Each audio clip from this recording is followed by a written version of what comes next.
তো আজ হচ্ছে পয়লা বৈশাখ আর সবাইকে জানে শুভ নববর্ষের অনেক অনেক শুভেচ্ছা। বড়দের জানে প্রণাম আর ছোটোদের জন্য রইল অনেক ভালোবাসা। তো এখন দেখতেই পাচ্ছ স্নান টান করে বাড়ির সমস্ত কাজ সেরে নতুন জামা পরে রেডি হয়ে চলে এসেছি ঠাকুর ঘরে, কারণ ঠাকুর পুজো দেওয়াটাও কিন্তু বছরের প্রথম দিন অনেক জরুরি ঠাকুরের ব্লেসিং নেওয়ার জন্য, কারণ যাতে আগামী পুরো বছরটা খুব ভালো কাটে, সবারই খুব ভালো কাটে।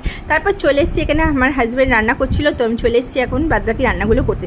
তো আজকে মেনুতে আছে স্যালাড, ভাত, ডাল আর বেগুন ভাজা, তার সাথে মাটন আর পাঁপড়, চাটনি আর শেষ পাতে আছে মিষ্টি দই, আর তার সাথে কিন্তু স্প্রাইটও ছিল। তো আজকে আমরা এই পাতায় খাবো, তো পাতা কিনে নেওয়া আসা হয়েছে। তো এখন আমরা খেতে বসে গেছি। তো এই ছিল আমাদের পয়লা বৈশাখের জমজমাটি মেনু। আর পয়লা বৈশাখে কী করলাম সেটা দেখার জন্য আমার ব্লগ দেখে নিতে পারো, অলরেডি বড় ব্লগ আপলোড করা আছে। তো আজকের ভিডিওটা এই পর্যন্ত। ভিডিওটা কেমন লাগলো অতি অবশ্যই কমেন্ট করে জানিও। আর সবার নতুন বছর খুব ভালো কাটুক। আর যদি ভালো লেগে থাকে প্লিজ চ্যানেলটা সাবস্ক্রাইব করে দিও। দেখা হবে খুব শীঘ্রই নতুন কোনো ভিডিও নিয়ে। সবাই খুব ভালো